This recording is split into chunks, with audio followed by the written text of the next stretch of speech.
শুভ সকাল। উঠে দেখি অনেক রোদ আজকে। আজকে সকাল থেকে ভিডিওটা শুরু করলাম, ভালো লাগতে পারে আশা করি। ভিডিওটা দেখে যাবে।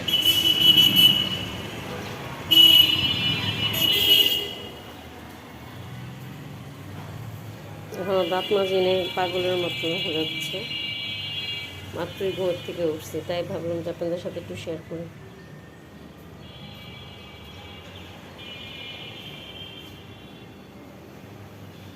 এই তো ঘর থেকে উঠেই আগে নাস্তা চুলার পাড়ে চলে আসলাম, যে আগে নাস্তা তৈরি করবো। তো গতকালকে পাপ্পন ভাজছিলাম, তারপরে সময় ছিল না খাইতে, ঢেকে রাখলাম। তো এই যে এখন মধু পানি রেডি করলাম।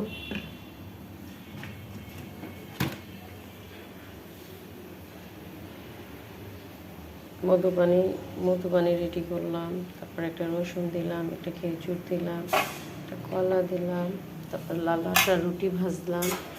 এখন ডিম পোস্ট করব, আর পটল আলু চিংড়ি মাছ রান্না করছি, সেই তরকারিটা দিব। তারপরে 3টা মিষ্টি আলু, এত মজা ছিল বলার বাইরে। তাই ভাবলাম যে আপনাদের সাথে একটু শেয়ার করে নেই। তো আপনারা সকালে কী নাস্তা খাচ্ছেন কমেন্ট করে জানেন। আর আমাদের সকালের নাস্তায় যে বাবুর জন্য নুডলস বসাই দিলাম, আর আমাদের জন্য ভাইয়াকে আগে নাস্তা দিব। এই যে ভাইয়ার জন্য 2টা রুটি, লাল আটা রুটি, তারপরে এখানে খেজুর রসুন আর একটা ব্যানানা দিলাম। আর এখন একটা ডিম পোচ দিব, আর তরকারিটা গরম করে দিব। তারপর আমরা আস্তে ধীরে মুখ টুক ধুয়ে তারপরে আমাদের নাস্তা ভাজবো। তো চলুন ডিম পোচ করি। আর এই যে এই ডিমগুলোর কুসুম এত সুন্দর হয়, ভালো লাগে, তো দেখতে থাকেন।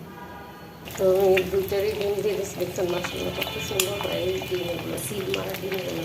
আর এটা তৈরি দিচ্ছি 5 মিনিট পরে লাড়া দিল, না হলে লাড়া দিলে ডিমটা একদম কেমন জানি হয়ে যায়। এর জন্য 5 মিনিট পরে এটা লাড়া দিলে কুসুমটা দিচ্ছি। আর এটা দিচ্ছে মাসাল্লাহ কত সুন্দর হয়েছে, কুসুমটা ভালো লাগে দেখতে, ঠিক না? তারপরে এখানে শেষ হয়নি, এখানে যে একটা গ্রিন টি, যেটা পানি দিয়ে জাল করে দিতে হয় সেটা। তারপরে যে আমিও 2টা রসুন খাবো। তারপরে এটা কি দানা ভুলে গেছি, এখানে ব্রাশ করে নেয় ব্রাশ সাথে। তো এইগুলো করে নিচ্ছি, কারণ সকালবেলা ঘুমের থেকে উঠে পাখির ঘরে ঢুকতে হয়, মুখ ধুন বা না ধুন তারা ঘরে ঢুকতে হয়। এই যে দেখছেন আমার মতো কেটে আছে, বলেন তো।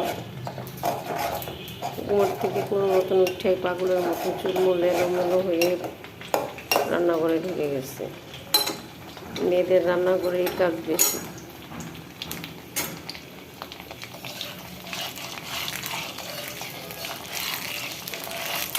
সুন্দর করে হয়ে গেছে, চিকেন পিঠা।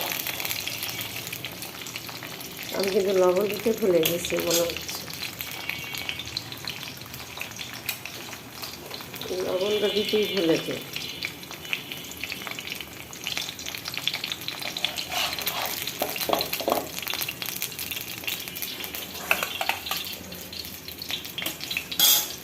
এখন পটলের তরকারি একটু গরম করব।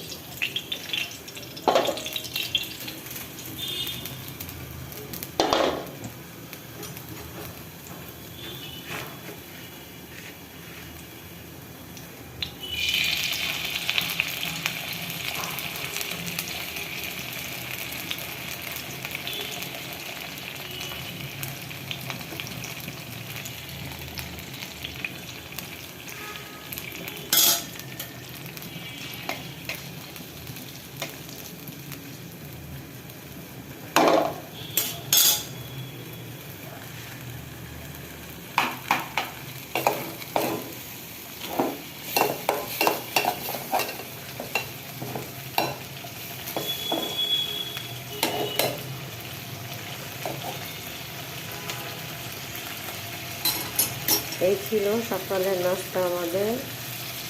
আর বাবুর নাস্তা হয়ে গেছে, ভাইয়ার নাস্তা হয়ে গেছে। চা দিব একটু, উঠলে ঘর থেকে, এখনও ঘর থেকে উঠে নেই, কিন্তু উঠে যাবে।